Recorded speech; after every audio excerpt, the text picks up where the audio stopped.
मैं इस वक्त मदीना एयरपोर्ट के ऊपर हूँ और 450 हाजी जो है इस वक्त यहाँ मदीना एयरपोर्ट पे स्टक हुए हैं सिर्फ पीआईए की और पाकिस्तान हज मिशन की नाअहली की वजह से।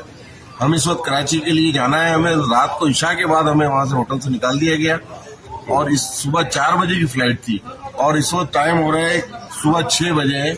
फ्लाइट का दूर दूर तक पता नहीं है, ना पीआईए का कोई अमला, ना कोई रिप्रेजेंटेटिव, ना कोई कांटेक्ट यहाँ मौजूद है जो रहनुमाई कर सके, ना कोई सर्विस देने के लिए मौजूद है। कम से कम भूखे प्यासे हाजी 7-8 घंटों से 450 लोग यहाँ बैठे हुए हैं।